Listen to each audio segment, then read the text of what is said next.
నాగ్పూర్లో RSS chief Mohan Bhagwat కీలక వ్యాఖ్యలు చేశారు. దేశంలో ప్రగతితో పాటు అనేక సమస్యలు చుట్టుముడుతున్నాయని, ఈ సమస్యలన్నిటినీ అధిగమించి ముందుకు సాగాల్సిన అవసరం ఉందన్నారు.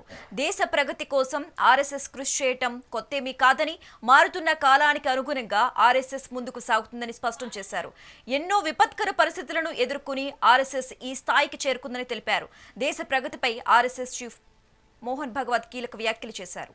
क्षेत्र में एक बड़ी जो बाधा थी वो दूर होने के बाद उस क्षेत्र में न्याय की स्थापना हो, विकास वहां तक पहुंचे, सद्भावना, संवेदना और सामरस्य वहां स्थापित हो, इसके लिए समाज की भी और शासन प्रशासन की भी योजनाएं चलनी पड़ेगी, क्योंकि इनका अभाव ही ऐसे उग्रवादी ताकतों के पनपने का कारण बनता है।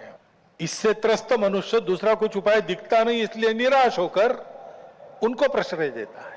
ये न हो इसलिए ऐसी योजनाओं की आवश्यकता है।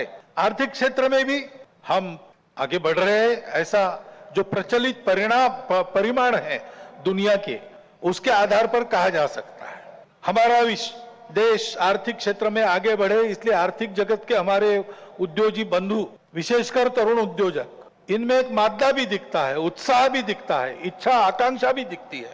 परंतु ये जो प्रचलित अर्थ प्रणाली है सारी दुनिया में वही है, तो सारी दुनिया के अनुभव में उसके कुछ दोष भी आ रहे हैं। विकास के इस प्रकार के पद्धति से अमीरी और गरीबी का अंतर बढ़ता है। आर्थिक सामर्थ्य कुछ चंद हाथों में एकत्रित होता है। शोषण करने के लिए एक नया सुरक्षित तंत्र इसमें से खड़ा हो सकता है, चिंता नहीं की तो।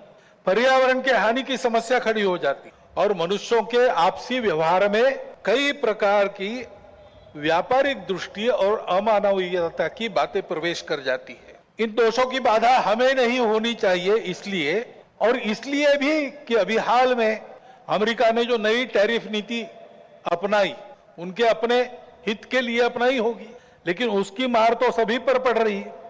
इसलिए ये सारा परिदृश्य अथवा ये सारी प्रचलित पद्धति उस पर हम निर्भर हो जाए ऐसी नहीं है। विश्व में विश्व का जीवन परस्पर निर्भरता से ही चलता है।